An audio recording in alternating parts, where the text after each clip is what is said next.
Galera, hoje a gente vai fazer um vídeo para poder responder as perguntas que me foram feitas lá no Facebook, né? Então acredito que vai ser um vídeo assim um pouco longo, então vou tentar resumir e fazer o mais rápido possível para não gastar muito tempo de vocês, beleza?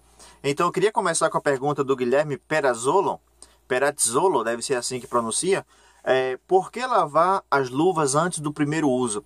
É muito importante lavar as luvas antes do primeiro uso, porque durante a fabricação das luvas é também usado produtos químicos que atrapalham um pouco a performance da luva, né? No caso do grip, essas coisas todas. Tem muita luva, muita gente vai comprar luva nova e chega na loja, põe a luva na mão, pega uma bola e vê se está escorregando, acha que a bola é ruim. Mas não é isso. A bola está só a luva só não está preparada para pegar uma bola. Então por isso que tem que lavar para poder tirar todos esses resíduos de sabão, de detergente, do que importa, não importa o que seja, que foi usada para usar na fabricação da luva, beleza?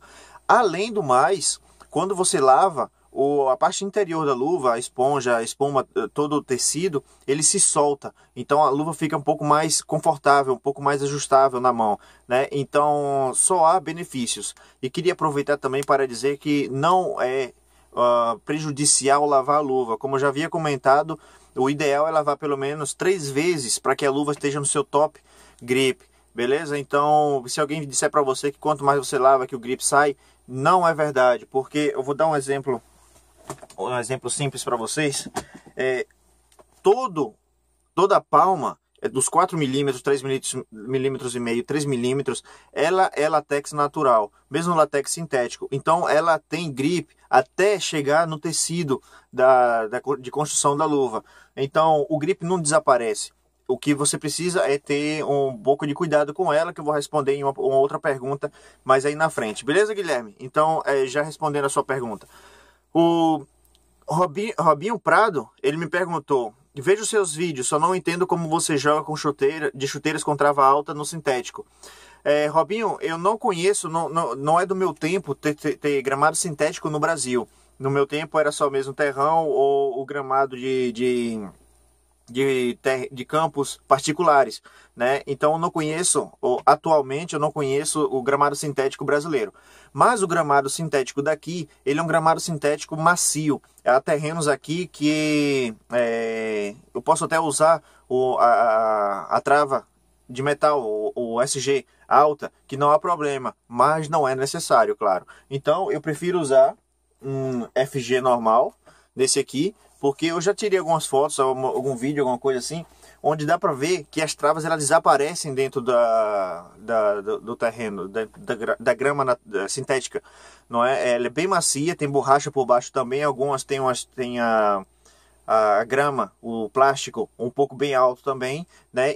Inclusive, em termos de queimaduras, eles queimam muito pouco, ou quase nada, dependendo do campo que você está. Claro que eu jogo aqui, vocês podem observar que eu jogo em campos diferentes, em todos os lugares, e alguns campos que tem um pouco mais de qualidade que outro, mas geralmente eu não tenho problemas de queimaduras. Você vê que eu posso usar shorts também e não há esse problema, beleza? Então é a qualidade do terreno que a gente usa aqui.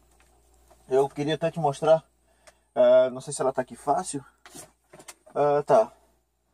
Esse aqui é um modelo AG, para gramado sintético, propriamente dito. E se vocês observarem, ela tem travas redondas altas com esses pequenos no meio.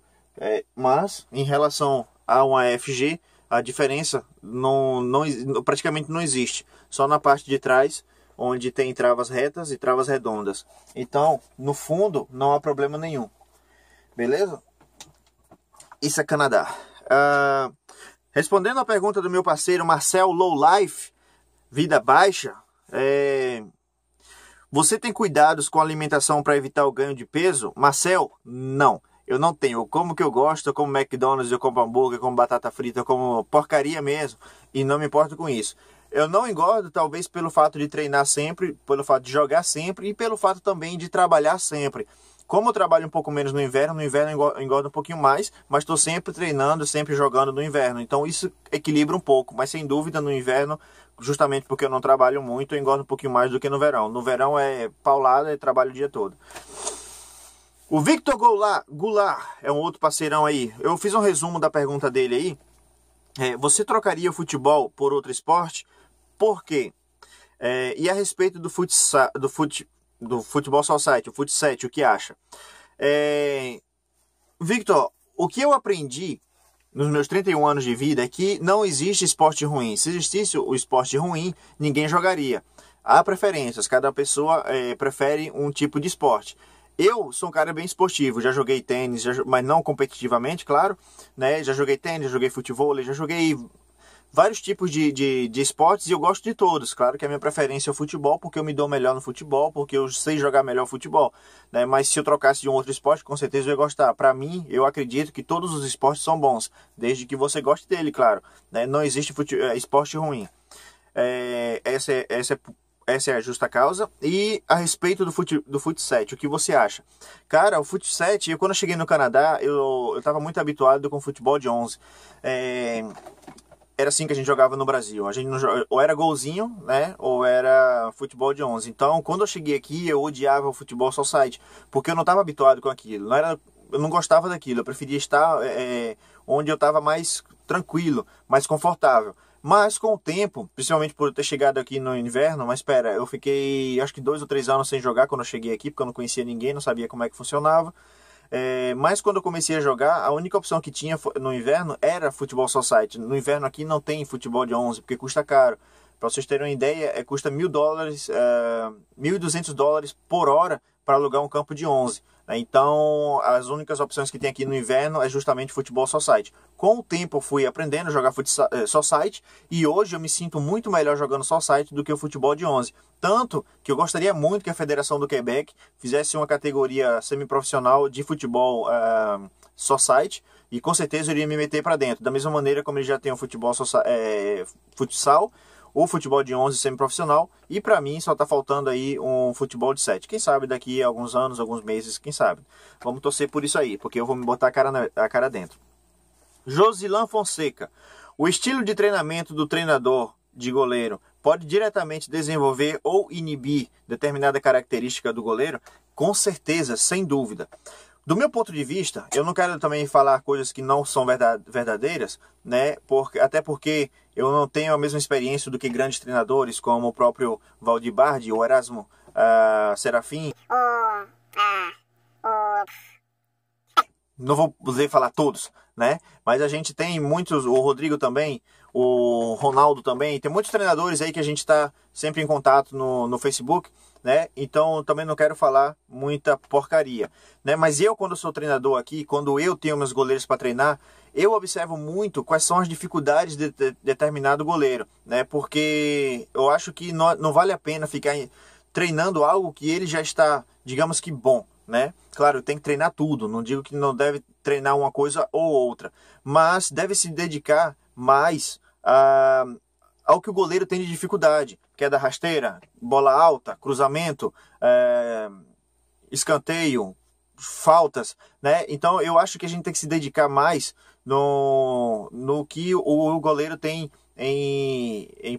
tem mais problema, né? Agora, se o cara não pratica, não tenta corrigir todos os erros, é claro que isso vai influenciar. E isso é função do treinador perceber qual é o defeito do goleiro e conseguir modificar esse goleiro. Porque o goleiro em si, ele já tem um talento para aprender. Ele precisa de um bom suporte, um bom cara, um bom treinador para poder fazer essas melhorias, né? Tanto, da mesma maneira como também tem que tirar algumas más habitudes, né? Tem goleiro que pega uma bola que está errado, que cai da maneira errada. O treinador tem que saber modificar isso aí também.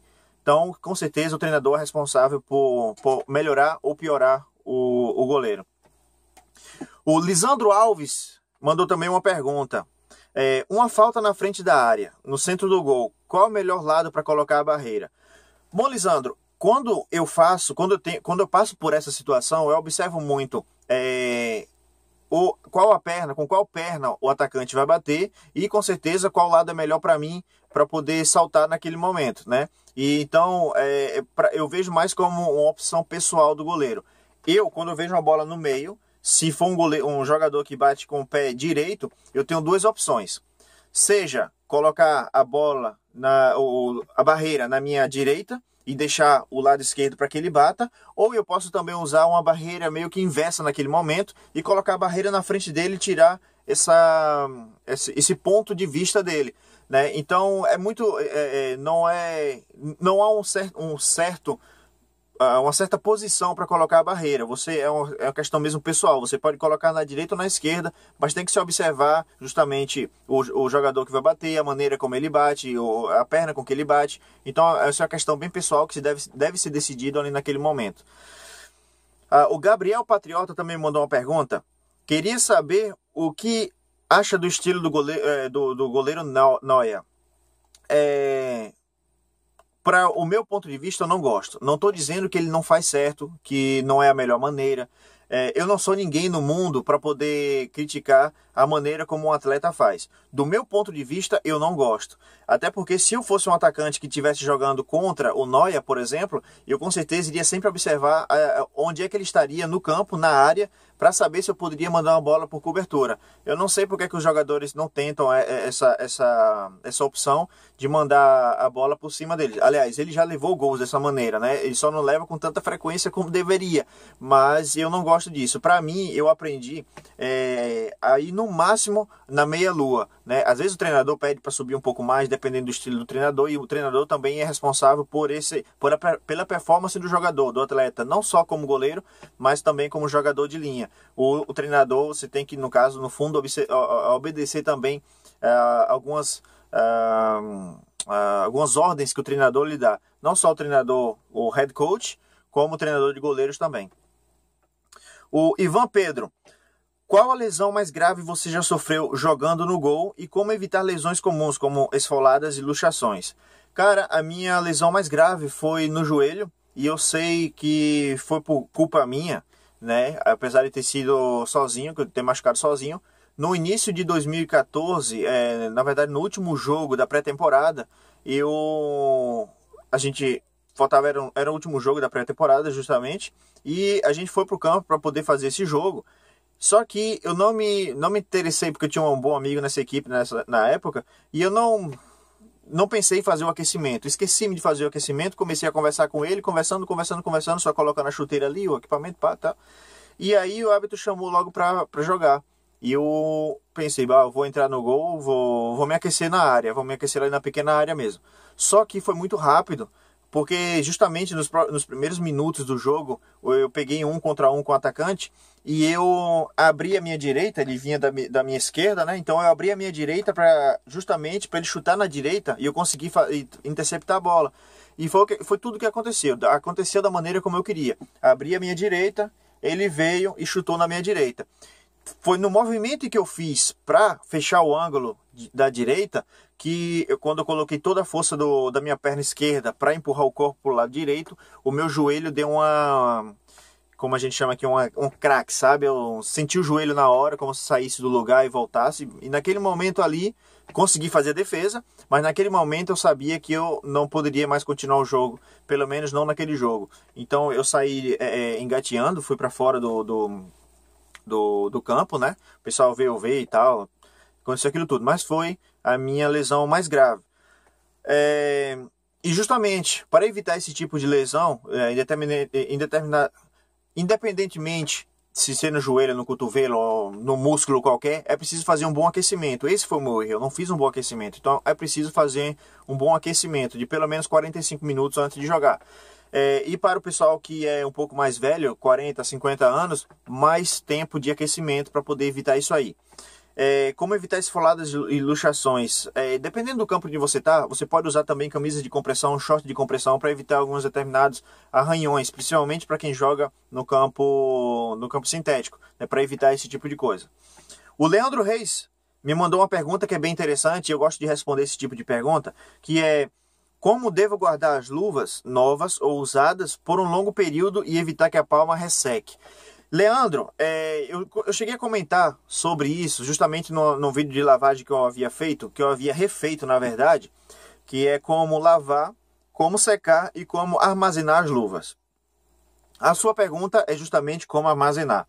As luvas devem estar armazenadas no local fresco, sem umidade, e principalmente escuro. Isso é uma coisa que o pessoal não sabe ou deixa de saber, por exemplo, que é deixar no local escuro. Se você observar em algumas lojas onde tem luvas que estão há muito tempo na prateleira, vocês podem observar que em algum canto da luva, onde fica mais exposto à luz, né, principalmente a parte do dorso, nos cantos, porque a gente tem um plástico aqui, né? Então, nos lados, geralmente ela começa a ficar amarelada e ressecada. Isso é justamente por causa do contato com com a luz, né? Não precisa ser luz solar, basta a luz ambiente, isso vai estragar a luva. Para vocês terem uma ideia, eu vou mostrar para vocês, isso aqui é o local onde eu guardo as minhas chuteiras, os meus uniformes, as minhas luvas, e vou dar um exemplo para vocês de como é que é escuro aqui dentro. Olha lá. Tá a ver? Não tem nenhuma luz aqui. Então, por isso que eu não tenho problema com a qualidade das luvas durante muito tempo. E como elas ficam guardadas na gaveta também, ficam mais escuras ainda, não que precisasse, né? E uma coisa também que é bastante importante, mas que com o tempo também aprendi, as luvas elas não devem, pelo menos eu também aprendi assim, em não deixar as luvas coladas uma palma com a outra, né? Então, eu acredito que pelo fato de deixar a luva mais exposta à luz, mais exposta a uma condição climática mais destruidora, digamos assim, a luva vai colar realmente. Então, é por isso que é preferível colocar dentro do seu porta-luva ou separá-las com papel manteiga, como a gente tem na cozinha, né? Mas, o que eu observei nas minhas luvas mesmo, eu vou mostrar para vocês, as minhas luvas elas ficam coladas com a palma, né, uma em cima da outra, dentro da gaveta, no escuro, no local fresco, numa boa condição climática. Essa luva aqui já tem uns 3 anos, mais ou menos, acredito eu. Não tenho certeza, né, até porque pelo ano de fabricação deve ter uns 2 ou 3 anos, não sei. Mas ela fica dessa maneira dentro da gaveta, né, e se vocês observarem, ela não está colada, e não uso sempre, né? Não está amarelada nem nada. Então, com certeza, ela pode continuar assim, que ela vai ficar bem top. E, para não dizer que eu estou enrolando vocês, vou pegar uma outra luva, uma Celsius, e tá do mesmo jeito. Não está colada, não está amarelada, tá bem bonitinha. Entende? Então, é muito importante colocar no local fresco e escuro, para evitar esse tipo de coisa. Mas, o clima brasileiro também é um pouco diferente. Então, eu não vou aconselhar vocês a guardarem as luvas da mesma maneira como eu guardo, com a palma colada. Então ponha um papel manteiga entre elas para evitar qualquer coisa, beleza? Eu acho que ainda tem mais umas 2 perguntas aqui. Tem Ednei Viçosa: eu treinei tiro de meta e fiquei com a perna doendo. Foram mais ou menos 30 ou 40 tiros de meta.